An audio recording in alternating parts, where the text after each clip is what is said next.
$1.2 trillion. That's the modest amount that CBO says it will cost to build the new Golden Dome. I mean, we spend more of that in a year on interest on our national debt to foreign banks. On the conventional munitions side, Secretary of War told Congress that the munitions issue has been foolishly overstated. We know exactly what we have. We have plenty of what we need.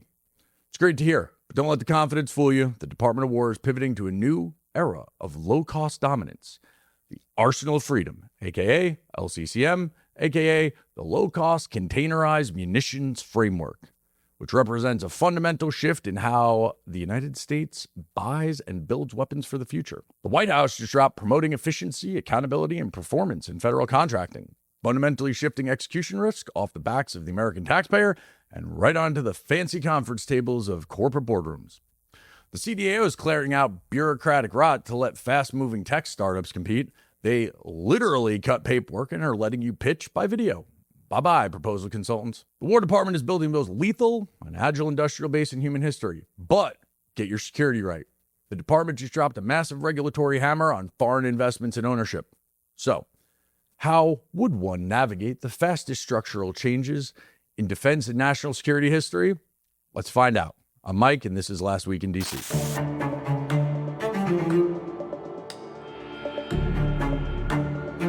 Last week, the Department of War launched the Arsenal of Freedom through its low-cost containerized munitions framework, while simultaneously increasing scrutiny on foreign ownership. The Pentagon is choosing speed over bureaucracy, volume over perfection, and in many cases, startups over legacy providers. Big fan. But there's another side to this that you need to get right. Hard compliance gates around foreign ownership. Read the actual DFAR, not somebody's LinkedIn, somebody's hot take. Read the actual document. It applies to all contracts over $5 million, and companies that understand both sides of this equation are going to dominate. Monday morning, figure out how to get in the game and audit your cap table, because it's going to matter. Here's the background. On May 13th, the department announced their framework agreements. These are agreements with Anduril, Co-Aspire, Leidos, and Zone 5 for low-cost containerized munitions, continuing the theme of AUKUS, other low-cost counter-UAS programs. Basically the realization that we shouldn't be shooting down $100,000 Shahed drones with $2 million interceptors. They also signed a parallel agreement with Castelli, awesome, great startup, to support hypersonic missile scaling. All at the same time, the department issued a proposed DFAR rule to tighten foreign ownership, control, or influence disclosures. This is a term everybody needs to get very familiar with. FOCI, foreign control, ownership, and influence. You have to know who's on your cap table, and even if they're AUKUS countries, Five Eye countries, NATO countries, if you have foreign investments, be prepared to disclose that and disclose that up front. You don't want any of that to catch you while you're post-award and in contracting, because it could get ugly, right? Just know who's on your cap table, disclose it up front, and make sure that there's no issues before you get too far down the chain. Additionally, the CBO, the Congressional Budget Office, released their estimates on long-term Golden Dome planning, and their estimate is about $1.2 trillion to get Golden Dome in place and operational. Personally, I still think it's going to be more than that. I think that's even an underestimate, but we'll see what happens. All of this, the low-cost everything, the focus on FOCI, and the estimates for Golden Dome all generally go in hand, right? We're not going to be able to do Golden Dome if every single thing is a $2-3 million interceptor. We're seeing this overseas right now with the Patriots, with the THAADs, with everything that goes into Iron Dome, right? The place where we got the Golden Dome idea from. It's just too damn expensive when the adversary has cheap volume. So the LCCM program, Low Cost Containerized Munitions, seeks to target tens of thousands of low-cost missiles starting in 2027. This is coming out of a few different program offices, mostly run by the Department of War, mostly run by Army PAE Fires. They've already started talking about having a second round of entrance to this. This is probably going to follow suit with what they did with AUKUS, where you'll see providers, suppliers, other manufacturers. Lots of opportunity here as they look to scale, because, as you can see by the companies already selected, they don't need super high-end legacy prime exquisite capabilities. They're great and they can continue doing that. But when we need mass and volume, it's got to be done low cost and it needs to be done quickly. The missile tests for LCCM are set to begin as early as June 2026. So that means the performers that have already been awarded have capability on hand, right? Now, if you want to get in the game, you have to figure out what the requirements are, watch the program, read all the docs, and see if you get in round 2. This probably follows the same thing as we've seen in drone dominance. The proposed rule is the implementation of Section 847 and 819 of the NDAA, and it's going to apply to all contracts over $5 million. I know when you look at your bank account, that seems like a lot of money, but in the world of defense contracting, it is not. That's basically your next contract post-SIPR. So it's going to apply to you. If you have any foreign investments whatsoever, you should be aware of this. At the end of the day, it's a good thing. We've seen since really the first Trump administration, we've seen the executive order on drones, banning Chinese drones from federal acquisition. At the end of the day, if we're making these things to fight our adversary should not own our supply chain. They shouldn't be on our cap table. And this is a way to offshore or friendshore, or whatever the hell we're calling it nowadays, the work that we can't do here in the United States to other allies and partners, while attempting to simultaneously bring back more industry to the United States. So translating all of this Pentagon speak into regular English, you need to know who your investors are. You need to know what parts and pieces go into these low-cost programs. And if you have a part, piece, component, you have a way to manufacture them. You can either, one, partner with folks who already won these awards. Obviously, they can't do everything themselves. They're going to have a laundry list of partners, suppliers, sub-tier contractors, or you can wait around for the likely and inevitable round 2 to get on as a prime yourself. My take on this is Washington is doing two things simultaneously. It's massively accelerating industrial production and shaping and tightening who participates. This goes right along with executive orders going back to the first Trump administration when we got Chinese drones out of federal acquisition. But what does this actually mean for founders? It means if you build scalable autonomous systems, low-cost munitions, mesh networking, comms, guidance software, you have additive manufacturing, or you have parts and pieces that go into hypersonic subsystems, components, they're opening the market. Just make sure that your cap table doesn't have problematic foreign investment. This was a big deal during the reauthorization of SBIR. You'll see some new guidance on FOCI mitigation in SBIR as well. This rule specifically focuses on contracts above $5 million, but there are elements of this in SBIR as well. So just be aware. Monday morning, conduct a complete cap table overview. Make sure you know who is invested in your company, period. If you have problematic capital, figure out a way to get it out of there. But in either case, be prepared to disclose it right up front. Talk to your contracting officers, your TPOCs, everybody involved in your contracting. Make sure that they know what's going on. And again, if there's any way to get them out, go ahead and do so. I am not a financial advisor, nor am I giving financial advice, but it's probably a good idea. Also, pull up the LCCM frameworks, the contracts, the framework agreements, see what they bought, see who made them. If they're going to start testing in June, that means that the folks who won already have those capabilities on hand. Take a look at what was awarded, and if you have a part, piece, procedure, way to participate in that, go for it. If not, and you're waiting around for round 2, just know what they're already buying. Just like Lucas, just like drone dominance, just like the drone marketplace in the Army, they're very likely going to tell you volume and price per, because as we're going to talk about here in a few minutes, there's additional regulation and orders that are coming out to go to firm fixed price. That means you're basically going to know all the cards, all the keys to the castle if you want to get into a future round. Let's get into firm fixed price accountability. The White House is pushing fixed price accountability across all federal contracting. This is the government telling industry something very clearly.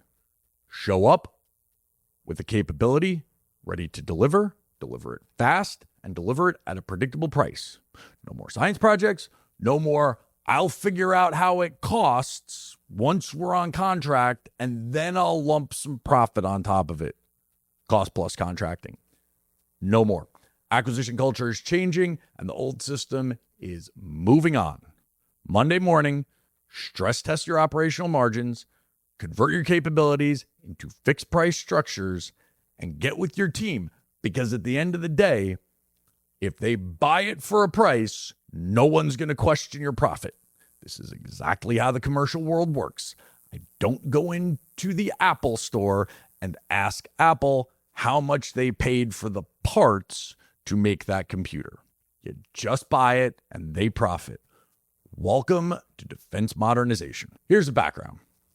The recent executive order promoting efficiency, accountability, and performance in federal contracting directs agencies to prioritize fixed price contracting and performance-based contracts. Now, that second part is key because most of the time, contracting offices and program offices don't want to do performance-based contracting. There's actually a lot of incentives if that makes sense for whatever you do, because you can get literal cash bonuses or revenue bonuses or incentive pay bonuses throughout the contract for delivering faster, delivering better, so on and so forth.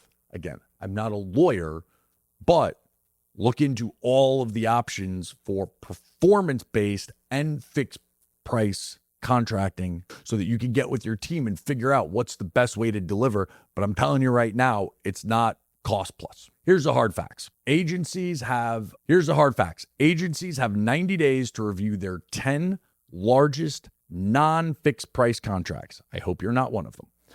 OMB guidance is expected within 45 days. FAR implementation updates are expected in 120 to 180 days. And as always, RDT&E and emergency exceptions exist.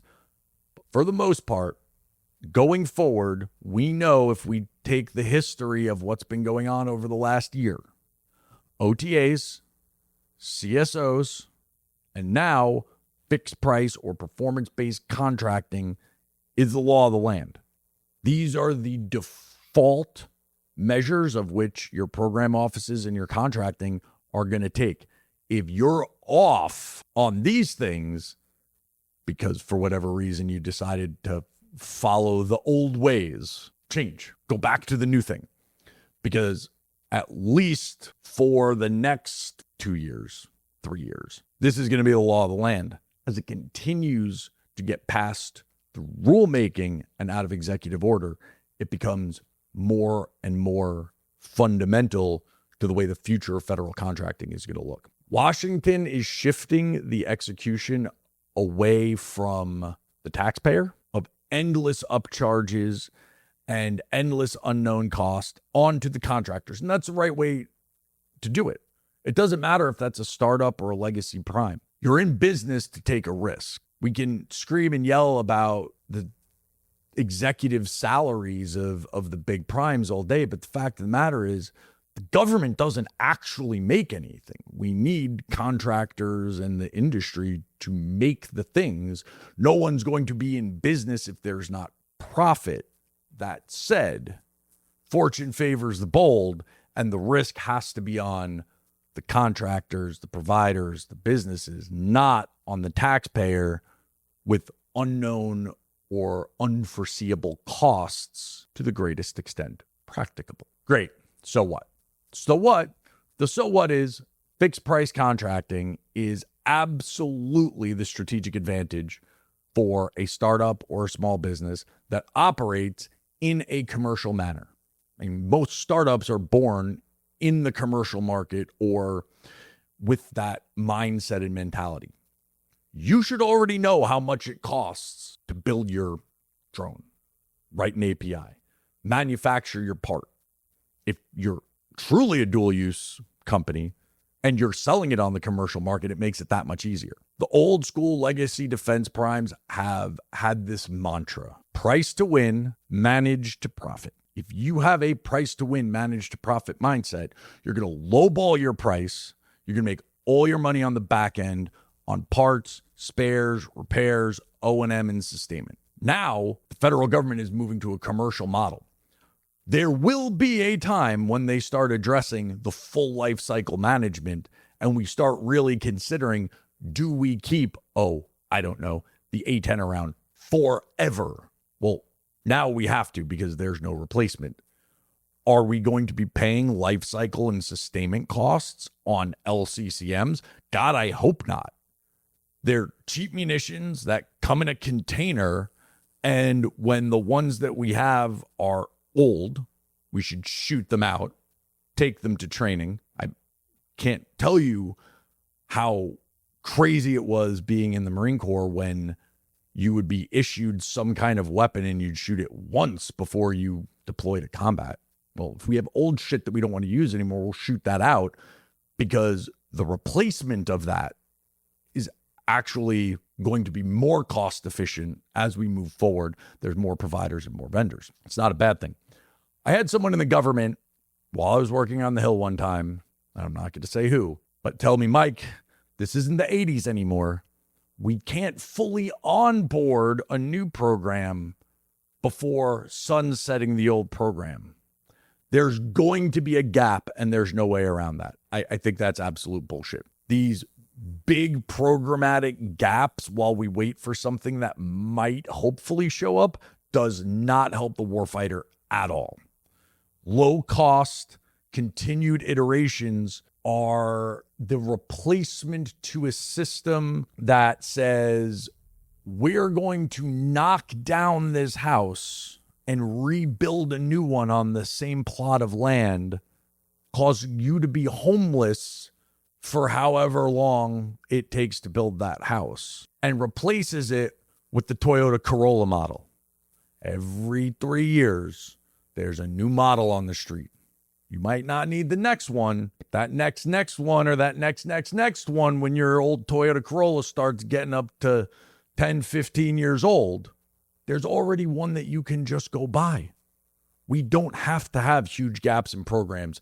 This is going to fix a lot of that. Monday morning, review your contracts, review your pricing, make sure that you can answer the Toyota Corolla model. If you want a new one, I will give it to you in this much time at this price so that they can budget, and it helps me help you. It helps your program office get in there and go, okay, I have the budget for that, or I can project the budget for that because that thing at that price, I can buy 10x more than this thing that I have now, which still has unknown and unforeseen costs. Let's just go ahead and cancel that thing and buy this thing that I can buy off a SKU number, quantity, price. Let's go. Look at your production forecasting because that goes alongside this.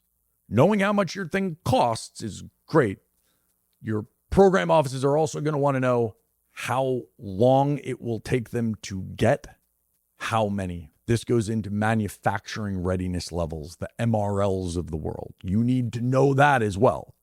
We are moving into a demand economy. The department is telling you exactly what they need, at what price, how many, and how long you have to deliver. This is the AMC type model, not AMC, the movie theater meme stonk. I'm talking about advanced market commitments.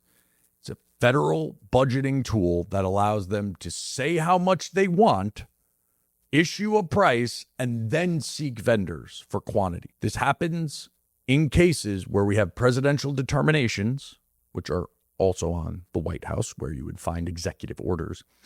And if there's a presidential determination, which, by the way, there is one for drones, supply chain, rare earth, energy-related aspects of AI to include data centers, all the way down to the actual real estate underneath. We are allowed to use these tools in the government to just tell you how many we need, how much we want to pay, and how long we need them. This is the way of the future and how we move toward more commercial. Make sure that every single one of those elements is clear as day when you go in to talk to your program office. And then ultimately stress test all your margins. Make sure this works for you. Make sure you have your pricing down pat. If you do, great. Hopefully you profit and the government doesn't dig in your accounting books or your wallet to figure out how much you made. Deliver a good product at a reasonable price that delivers for the warfighter and profit all fucking day. Nobody actually cares about that. Don't ask the government or the taxpayer to take the risk. You take the risk, you take the profit. Fortune favors the bold. Congress continues to pressure the Pentagon on industrial mobilization, munition scaling, and strategic endurance. Write this down. Even when leadership says stockpiles are stable, they're still aggressively ramping up production, which tells you everything. Washington believes future conflict requires industrial endurance and scale, not boutique procurement, not artisanal weapons where there's one or two of them and look at how special I am and expensive. We are in a day and age of industrial warfare. This isn't the nostalgia of the truck lines and tank lines of Detroit of the 1940s being turned into tanks. This is a realization that the bad guys, the Iranians, can make an equivalent munition to our $1 and $2 million articles at $100,000 a piece. And we're in a gross cost asymmetry that will financially ruin, defeat the U.S. military before we ever lose on a battlefield. Your Monday morning actions are align everything that you're doing to a congressional mandate and department actions for magazine depth and manufacturing speed. Congress is in support. And as I say all the time, Article 1, Section 8 of the Constitution says, amongst many other things, to govern the rules of land and naval forces, a.k.a. the National Defense Authorization Act, a.k.a. the House and Senate Armed Services Committee, and Article 1, Section 9, no funds to be drawn from the Treasury without the appropriations made by Congress, the Appropriations Committee, Senate Appropriations Subcommittee on Defense, and House Appropriations Subcommittee on Defense, HACD and SACD. If they're saying the same thing that the department's saying, you can expect that the upcoming bills for fiscal year 27 are aligned with what the Department of War is saying and with what the members of Congress are saying in their hearings. Here's the background. The House and the Senate have been having nonstop hearings, as we always do in the beginning of the year, for the fiscal year 2027 budget. Now, the budget does a lot of things. Well, the budget does one thing. It funds the Department of War. But in the funding of it, there's a lot of policy. It just is what it is. It's just like your home. If the policy of your home is to pay for every streaming service in the world, somebody can come in and say, you have a lot of streaming services. They can make a judgment if you should have more or should have less. The budget addresses policy, and oftentimes it's said in DC, a budget is a moral document. I don't know if I fully agree with that, but I get the point. It's saying your budget is representative of what you want to achieve. So we see this happening on both the armed services side and the appropriation side. The armed services side is going to drive the direction and legislation of the intended outcomes of the dollars, whereas the appropriations committee is going to actually get into the dollars and cents. Both hearings kind of look the same, but you have to know which one you're looking for. If you're looking for more defense acquisition modernization reform, you should mostly be looking at the armed services committees, where if you're looking for how much is this program actually going to get in the next fiscal year, appropriations. So here's the hard facts. Over the last 2 weeks, Congress has had hearing after hearing after hearing, to include set-aside hearings, special hearings. This predominantly happens in the armed services committees, on munitions depletion, shipbuilding timelines. And that's where Secretary Hegseth, in response to what he said, foolishly overstated claims on the conventional munitions base, is we have plenty of what we need, regardless of what is out in the public sector. Now, that being said, there are great organizations out there, think tanks, policy centers, whatever the hell they call themselves. Some of them are pure political trash, heavily biased one way or another. Some are actually pretty helpful. They do deep analysis that, yes, is happening inside the Department of War, but that's not always made public, right? The Department of War has many functions inside of it, such as the comptroller, such as CAPE, that do budgetary and strategic analysis for the department. That's not always made public. Now, on the outside, there are organizations like the Center for Strategic and Budgetary Assessment and the Center for Strategic and International Studies, CSIS, going back years, 5-10 years, has been really the leader on looking at munitions capabilities, munitions capacities. That's both for the U.S. and for our adversaries. They make these really great briefs. Shout out CSIS, whoever makes these really great briefs. They'll show you adversarial munitions capabilities and the threat rings. Like, you could go in and pull up right now what Iran had before we pounded them into dust and turned most of the country into a parking lot.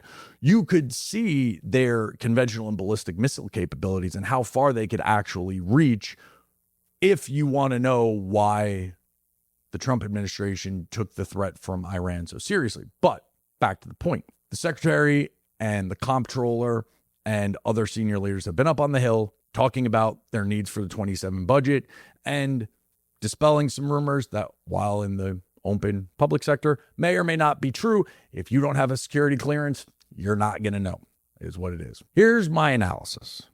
The key defense committees, like we just mentioned, HACD, SACD, HASC, and SASC, are broadly aligned on initiatives going on in the department to scale, sustain, modernize. And this is always a good thing. We can argue over the spikier, the touchier personnel issues, and we always will. Who should do what and how when it comes to people is always going to be an emotional issue.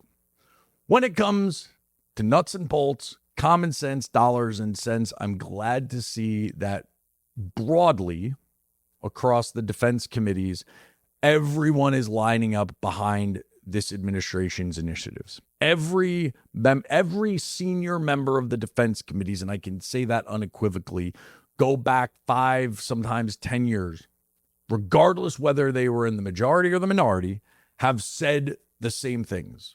We need to be more cost efficient. We need to be faster. We need to be better for small businesses and new entrants. They've all said this on both sides of the aisle, whether they were in the majority or minority. I'm glad to see that everybody is generally holding to their word and supporting the initiatives that are going on, regardless of who's in the administration. This is important because civilian control of the military does not actually start with the Secretary of War or the president, actually starts with Congress. Congress directs all the executive branch, but in this case, the Department of War, in what to do in the following year and what money they have and how they can spend it. This alignment really signals to industry that all of the things that the War Department, military leaders, combatant commanders are saying could realistically become true in subsequent NDAAs and budgets.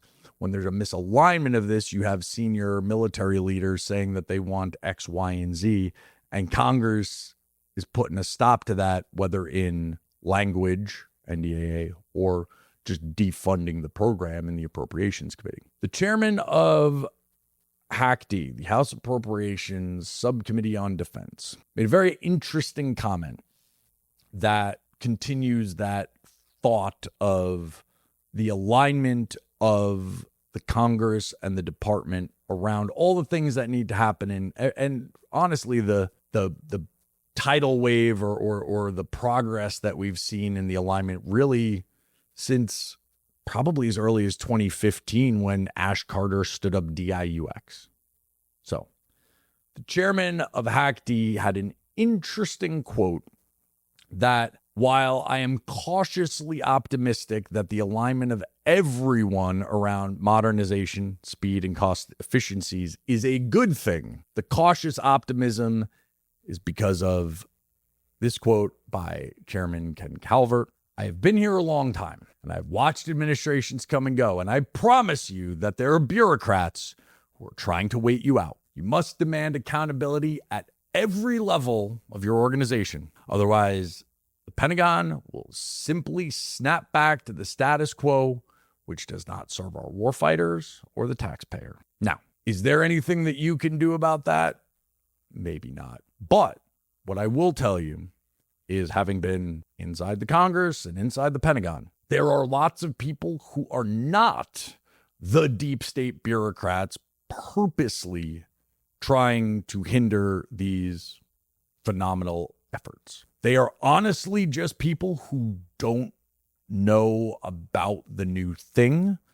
There's this trope around the innovation startup community that contracting officers will say, I can't do an OTA because I don't want to go to jail. Obviously, that's not real.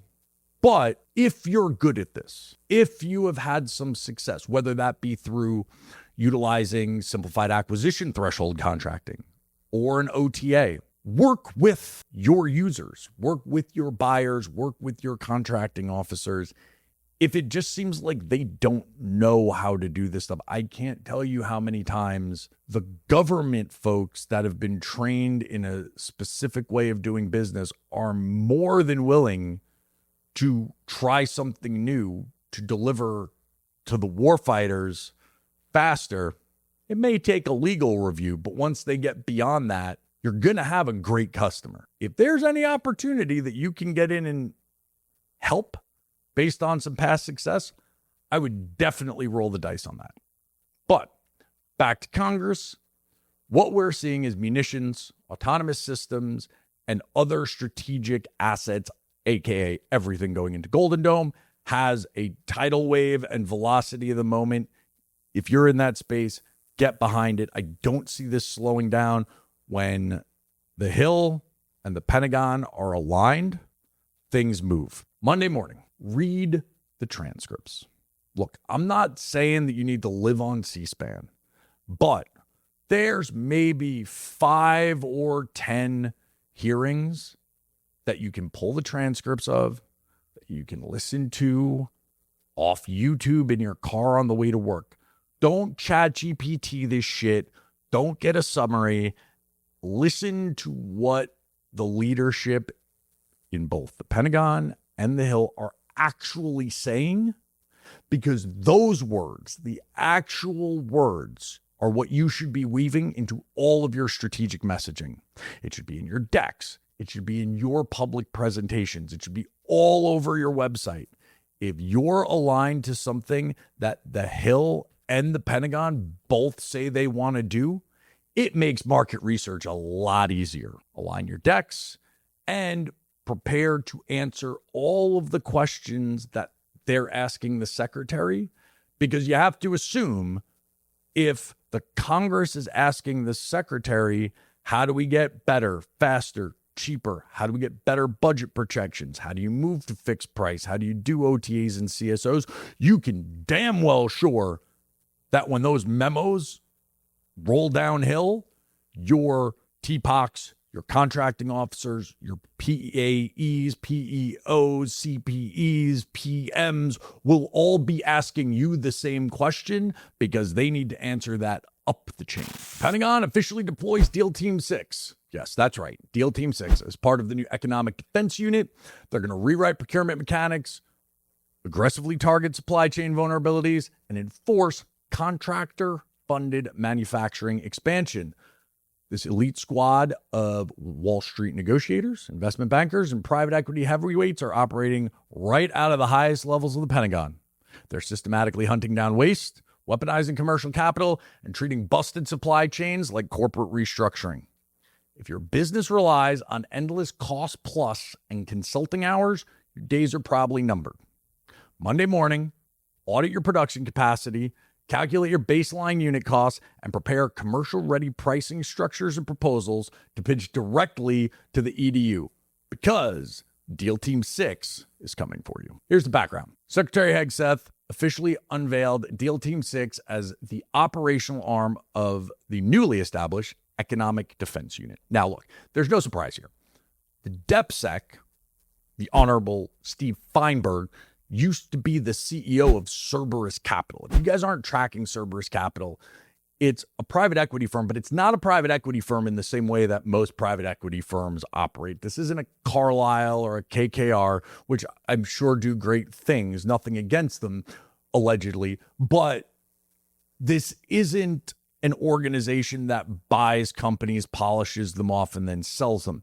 In 2016, when the only MRO, maintenance, repair, and overhaul facility in Southeast Asia for the United States Navy, aka the place where Navy ships go get fixed in Southeast Asia, in Subic Bay, Philippines, was going out of business. Yes, they are a commercial entity that was owned by a South Korean company, I believe, was going out of business. So who's the first one that wants to buy them? The CCP, obviously. When we talk about economic defense units or economic warfare, this is exactly what we're talking about, right? When someone in the CCP woke up one day and said, hey, this technology shit is pretty cool. What makes the technology? I mean, all the way down to the rocks and the dirt that make this technology. They were like, haha, rarer. And they bought as much of it globally as possible. They control the mines. They control the mining, refining, production. They control the first line products like magnets. How do they work? That are made with those products that we need gigatons of for our defense industry. So when the CCP was like, oh shit, we can buy Subic Bay. Now the Navy can't repair its ships overseas. Add that to their diplomatic warfare, where places like the Solomon Islands start refusing the Navy port calls. And port call isn't just Marines going out and getting shithoused. We're talking about refueling, resupplying. We fought with the Solomon Islands in World War II. This is a country that's now turned its back on us. Why? Because China owns their economy. So now diplomatically, they own them as well. If they tell the Solomon Islands not to let the U.S. Navy in, the Solomon Islands isn't going to do it because the entire country's minuscule economy and GDP is based on the CCP and the Chinese ecosystem. You don't fuck around with stuff like that when you're the president of the country and they say they're going to shut off your food supply.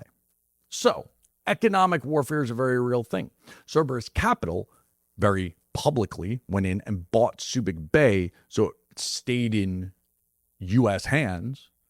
They also bought a company that wasn't doing so hot that builds our undersea cabling. Yes, ladies and gentlemen, most of our communications traffic globally does not go through a satellite. It goes through undersea cables. If you look at a sea cable map, it looks like a spaghetti bowl with a world inside of it. That was going under too, and Cerberus Capital stepped in. It is no surprise at all that Steve Feinberg, with his background, would put together an organization like this, the EDU, and now Deal Team 6. So we have this group, Wall Street ninjas, that are going to not only look at deal structure at the highest level, but back to what Chairman Calvert said, there are deep state bureaucrats that will wait out any good initiative. Well, Deal Team 6 is also about enforcement. It's about making sure that large primes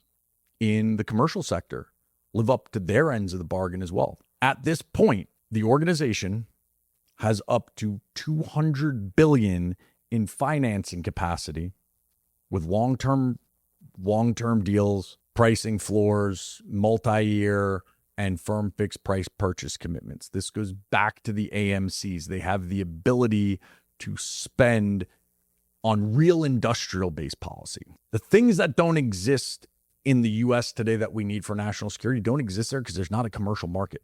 When the defense sector needs something, we literally have to force that market to exist, which is actual industrial base policy. They're here to be part of that scenario so that, we don't lose our only shipyard for repairs in Southeast Asia. Seems like a pretty good deal to me. As of today, Deal Team 6 has one immediate priority: brokering creative financial deals, taking direct equity stakes when and where legally possible, setting up loan structures, and basically establishing a non-adversarial supply chain for all of the things we need for defense, national security, and aerospace. One of the biggest moves we've seen out of the department in relation to the EDU and Deals Team 6 is a bit of a warning for new entrants and small businesses as they go down their lifelong journey of being a defense contractor. They are pulling back on all the ways and means which legacy defense contractors used their taxpayer money to build the actual businesses. So that's in factories, shop floors, capital expenditures. They're really going through this with a fine-tooth comb, saying the U.S. or the average buyer is never asked to make an investment in the new Ford factory. In that same way, as a company, you're responsible for capital investments. You're responsible for your factory floor. You're responsible for opening up that next manufacturing line if you tell the government you're going to deliver X thousand of a thing, and you realize internally you actually can't meet that mandate. Nobody's saying don't take a leap. Nobody's saying don't expand your business. But when you make that commitment to the government and you can't make that, and you know damn well you can't make that, the years and years of underperforming and schedule slips and backlog that became very, very normal in the last 20, 30 years is the number one target of the EDU and this new Deal Team 6. As we move to more commercial buying practices, some of these benefits, niceties, practices that have existed in the defense sector are going to start going away. And that's a good thing. We're seeing companies, startups, I guess we still call them startups, in Saronic, in Anduril, starting to build their own factories. Hell, one of my favorite stories to tell all the time is about Firehawk. Firehawk's, I don't know, they started as a rocket engine company. They couldn't get into white sand, so they built their own rocket testing facility, right? Those are the types of things that Deal Team 6 is trying to incentivize. The government and the taxpayer shouldn't be paying for your factory so that then you can have your factory paid for, have your research and development paid for on the back of the taxpayer, and then you can sell that thing back to the taxpayer again. At some point in here, you need to put up the capital. For anybody in a startup, you're like, yeah, no shit. Why do you think I went out and raised my seed A, B, C, D? I don't know. Andurill's at like ZZ, right? In startup world, that's not weird or odd. In legacy defense prime world, it very much is. The government funds everything these guys used to do. Well, now that's changing. Deal Team 6 is here to make sure of that. Even if you are not hoping that one day the magical budget fairy will come build you a factory, which you shouldn't. Don't ask the government to build your factory or deal with your CapEx issues. But even if you're not, Monday morning, there are some things you should be working on. 1, building robust data-backed models, proving your capacity and ability to scale without relying on government subsidies. This is very much in line with what's going on in the LUCAS program right now, where we saw the first AppFit awarded to SpectreWorks for LUCAS. Then the government decided they needed more. Instead of lumping backlog onto SpectreWorks, which amazing, awesome, great company, congratulations, is still a small company, and they didn't have the manufacturing throughput. They brought on a second company, I3. Then they opened up a AUKUS manufacturing challenge, and I want to say opened the door for up to 10 more manufacturers because they have volume requirements, and they're not going to let the capacity of these smaller companies create backlog, which is just repeating the old bullshit of the past. So make sure you have a data-backed use case, proof point, body of evidence that shows how much you can scale, how fast, and make sure it's right. Clean up your supply chain. Know where you're getting your things from and be very clear about it. If you have a Chinese-based supply chain, start looking for other options. If there are no options, I can tell you 100%, I've been on the inside, they understand that. We've seen open source intel companies like Govini and Strider and Interos and Exerger. Shout out to all of them. They do great work. We've seen there are hundreds of Chinese parts inside our subs and aircraft carriers. There are some places you just can't get away from it. But be honest about that and start looking for alternatives when and where you can. And just, again, follow the language of the Sec War, the deputy. Anyone from Office of Strategic Capital or the Economic Defense Unit, or even Deal Team 6, if they allow those guys to not walk around with the black boxes over their eyes and let them actually talk in public.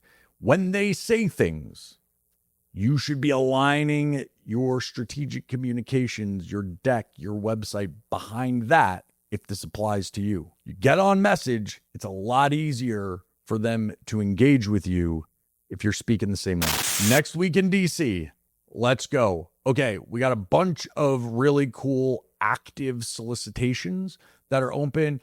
UAS Marketplace, still open, still doing their thing, rolling entries. If you've got something in the criteria of Army Drone Marketplace, get up in there. I don't know who makes this, and I don't know if there's a startup that's going to jump on this. I'm not tracking this if there is. But the Army's got an opening for a mobile tactical cannon prototype. If I was going to start a business, I would not be opposed to doing next-gen artillery. I'm not an artillery dude, but cannons are pretty damn cool. Army's also got infantry squad vehicle C2 integration open. The ISV's been kind of a start-stop program. They've got things all over the place. This is basically the new small tactical vehicle. Think probably Ford Ranger-ish. The Army's got a pretty cool solicitation open for infantry squad vehicle C2 integration. C2 being command, control, communications, all those types of things. It's a CSO, which is great. The ISV is the Army's new small tactical vehicle. Think a ruggedized Ford Ranger. The program's had some starts and stops, some issues with the autonomy packages, but if you make anything in that realm of C2, this one's for you. Continuing the theme of low-cost everything, which just makes my heart happy. Low-cost, deadly lethal shit is my love language. I'm not sure if that actually is one of the ones in the book, but it is mine. Low-cost Counter-UAS sensing and effectors. So, sensing, literally anything. Could be any pathway. RF, optical. Pick the part of your spectrum that your thing sees. If it sees a UAS, they want to talk to you. And the effectors. Get in there, see what they mean by effectors. It's kinetic and non-kinetic because layered counter-UAS is the only way to do it, because from miles and miles out, we need to detect, identify, track the things as they're coming towards us. Sensing, if you will. And then the effectors need to start out as far as possible. And sometimes that's a high-power microwave trying to knock out a whole swarm. Sometimes that's the videos of the dudes in Ukraine we see that are basically in the back of pickup trucks trying to shoot drones out of the sky with shotguns.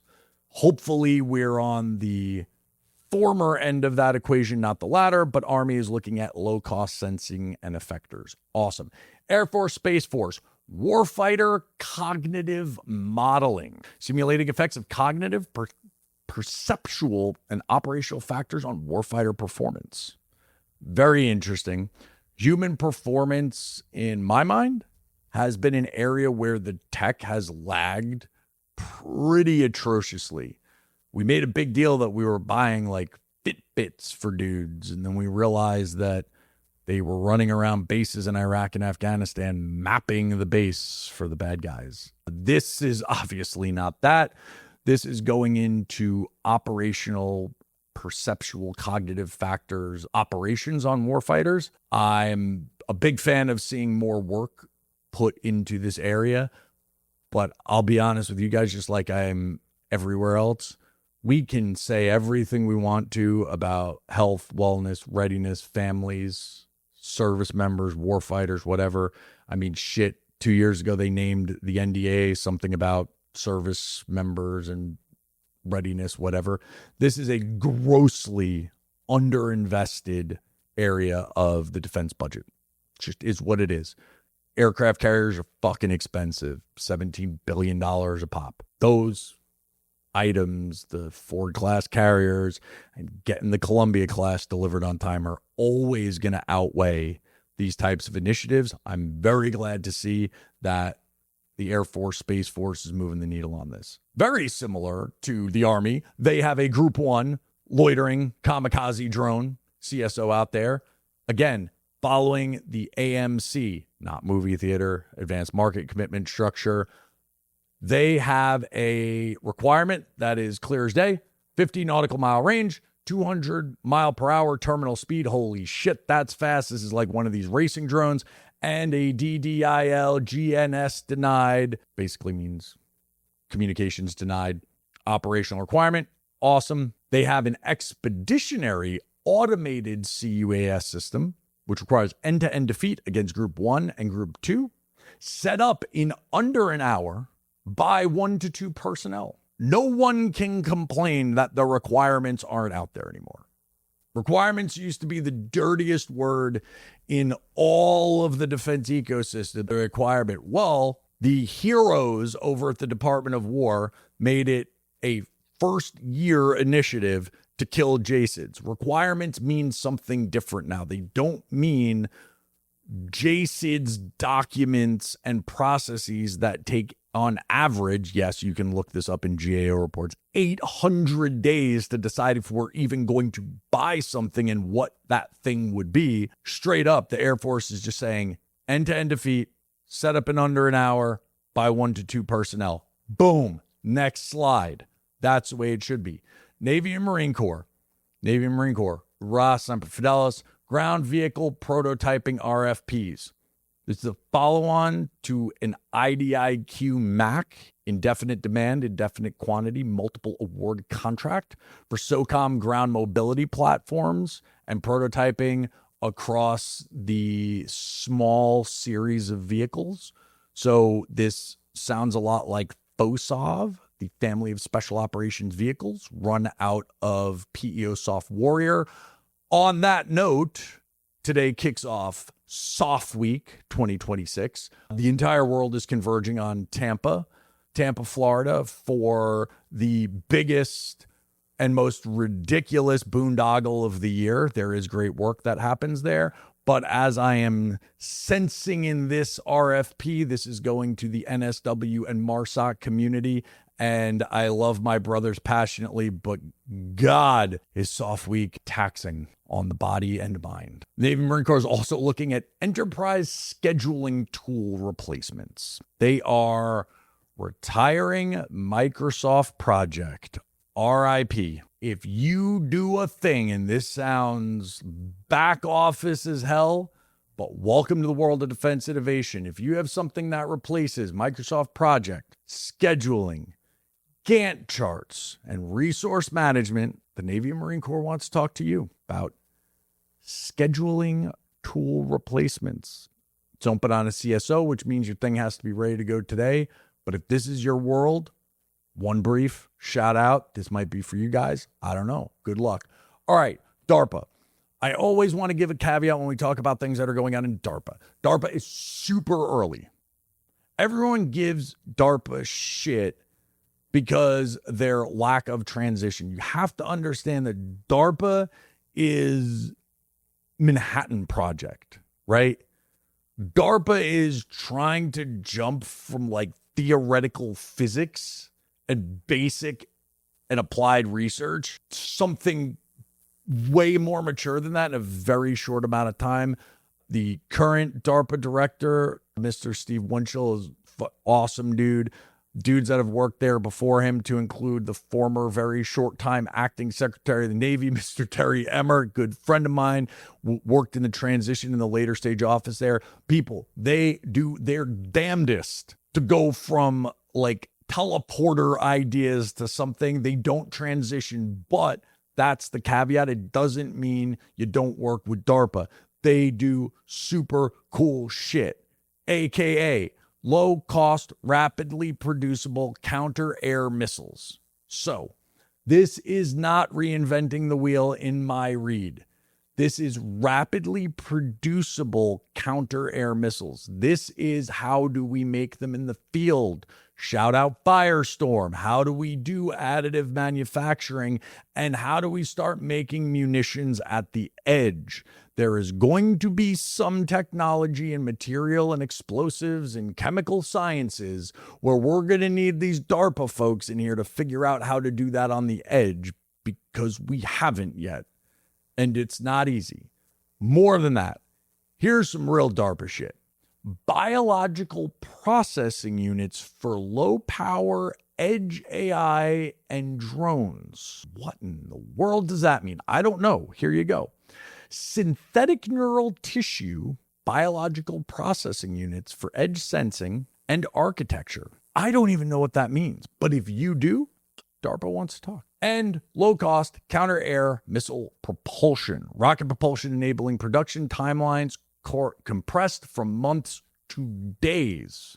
Obviously, the propulsion part goes into their interceptor part. This is where DARPA is going with the old Elon Musk. Give me your 10-year plan and tell me how you're going to do it in 6 months. Well, DARPA is saying low-cost, Lucas, low-cost interceptor, LCCM, hold my beer. You're going to do things in months. We're going to figure out how to do it in days. That's what I'm talking about.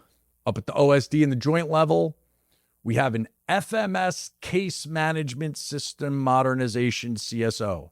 Holy shit. Okay, again, back to the folks that are probably going to fix that scheduling RFI that we talked about earlier. Shout out One Brief. FMS is going under a significant overhaul. Foreign military sales. There's a lot of things wrong with FMS right now. They're attacking it from both sides, both the Department of War side and the State Department side. Guess what? The system, the actual digital system, I wouldn't even be surprised if there's still paper involved. The actual system is 30 years old. It is called DSAMS, DSAMS. It needs to go away and it needs to die.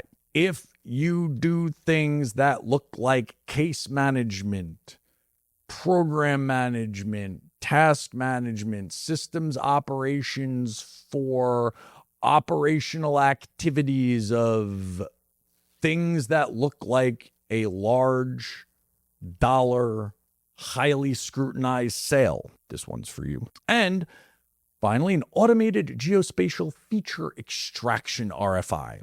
AIML object detection, geometry extraction, and attribution from EO, SAR, and hyperspectral imagery with an 80% accuracy threshold. I don't know who does that. Larks, maybe? Shout out to my boy Tad. I don't know. Check this one out. Look, I'm only going to go over the ones that are like super cool and interesting or I think have application. There's a bunch of people who put these things together that literally scrape everywhere in the world. If you want to purge, follow them. These are the ones I think are cool. If I miss something that I should be talking about, let me know. Upcoming events. Here's some things to put on your calendar as you wait with bated breath for the next congressional testimony. They continue. You don't have to wait for me to watch them and then yell at you and tell you to go watch them. SASC hearing, May 19th on DOW S&T priorities. This is a hugely important one. Everybody should watch this.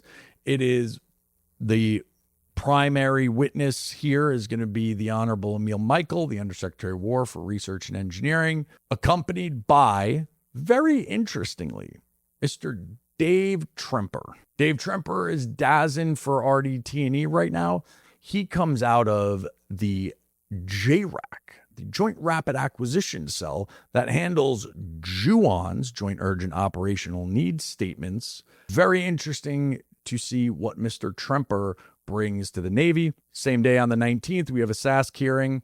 We have Acting Secretary of the Navy, the Honorable Hung Kao, CNO, and Hoorah, Commandant of the Marine Corps, General Eric Smith. It's going to be a big one. On the 19th as well, geez, forget about it. Like the 19th is just done. You're going to have to record these things. Don't worry, they're on YouTube for you.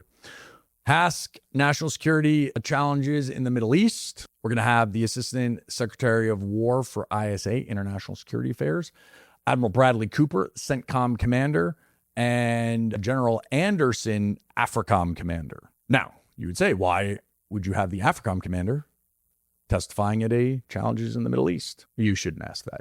You should know that. You should know that all of North Africa is intimately connected to the Middle East, the problems that happen there and throughout the Middle East as well, in Africa, and Egypt is where the Suez Canal is, which leads into the Straits of Hormuz. So, that little part about the Straits of Hormuz, we're worried about the Iranian side of that whole thing. You know, Yemen, Houthi, Hezbollah, all of the Iranian proxies over there. Don't forget that the other side of that strait is Somalia. That's in Africa. There you go. And for events, as we discussed, the boondoggle of the year put on by the amazing Global Soft Foundation is Soft Week 2026, kicks off today. The whole world is converging on Tampa. They're going to kidnap the mayor. They're going to do a hostage rescue in downtown on the river there. They're going to be shooting gunboats right in the middle of downtown Tampa. Yes, this is all real. If you haven't been, check it out. It's all over YouTube. If you work with SOCOM, you need to be down there. Every one of their PEOs does not only program briefs and rollouts, and then they make their decks public, so you can't ever say you don't know how to engage with SOCOM, but they also do PEO one-on-ones, which is a very unique aspect of Soft Week. If you're really, really trying to get into the weeds, you can book time to schedule with the PEOs and their staff. I mean, I briefed it one last year, and it's not a one-on-one. It's like a 1-on-20. You're going to walk in there, and they're going to have all their PMs and APMs and DPMs and their CETAs in there. You're going to brief them and tell them what's going on, what you're working on, and then they'll, knock out some follow-up activities, other follow-up meetings, whatever. But this is the only time I've seen structured time where you can get in front of a PEO. If you want to work with SOCOM, this is a really great opportunity. Following that, May 26th in my hometown of New York City, the Silicon Valley Defense Group NatSec 100 2026 kickoff. Love all the folks over at Silicon Valley Defense Group. They do amazing work. Shout out SVDG, kicking off in New York. I will absolutely be participating in that one. Can't wait. My mother's going to be so happy that I'm going back to New York too. So 2 birds, right? June, moving into June. June's already almost here, believe it or not. Out in Vegas, most of the time, National Defense Industrial Association runs their stuff in DC. Always check their stuff, the Emerging Technologies Conference. It's really great. On June 8th, they will be kicking off the Future Force Capabilities Conference in Vegas. I probably will not be attending that one, but if you need an excuse to go to Vegas, there you go. This looks like a good one. And finally, later in June, boring but important, as we always say, the Federal Acquisition Conference here in good old National Capital Region, Arlington, Virginia. If you really want to get into the nuts and bolts and talk acquisition nerdery, which I love, you should probably attend. Finally, we have yet again an amazing Frontier House event coming your way. Decoding the Trilateral Future. Here's your mission brief. Off-the-record conversation with Matthew Steinfer, the State Department Senior AUKUS Advisor. This is going down on May 28th here at Frontier House, obviously. You can go on the website, check out the information, Follow Frontier House on LinkedIn, Twitter, Instagram, where we put up all the intel about all the events. We are living through the largest and most aggressive structural reform of anyone's lifetime. This also extends to how we're engaging with partners and allies. AUKUS, which was kicked off under the first Trump administration, continues to make ground. It's not just all about submarines. AUKUS Pillar 2 covers a lot of the emerging and disruptive technologies that you will work on. This is going to be a phenomenal event, as they all are, when we have State Department folks over here, as we just had the Assistant Secretary of State for Foreign Military Sales. The State Department leadership is really leaning in to a lot of the things that the Department of War is doing. One, where they explicitly have a role for military sales, or more when it's a cooperative endeavor like AUKUS. They want to move as fast, not only for our warfighters, but for our partners. And in this case, it's going to be a great event to see where AUKUS is expanded. It's not only the US, Australia, and UK anymore. And Matthew's going to tell us all about it. All right, team, I'm punching out for the week. But before I go dark, as always, 3 standing general orders. First, enlist, hit like, subscribe. Do that right now. If you're watching it here, you can do it. If you don't hit the notification bell, this YouTube algorithm is going to treat this show like an Iranian Shahed drone and shoot it out of the sky. We have to beat the algorithm. 2, get the intel. Follow Frontier House. Follow my LinkedIn. I'm on LinkedIn and Twitter.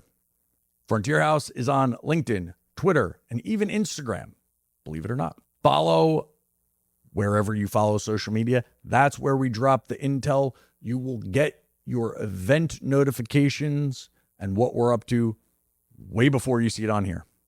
And finally, send it. Questions, comments, concerns, bitches, complaints, things I should have done, things I got wrong. Go for it. Send it. The team is more than happy to tell me when I'm wrong and make me come on here and correct it. If you have a subject that I'm not covering, let me know.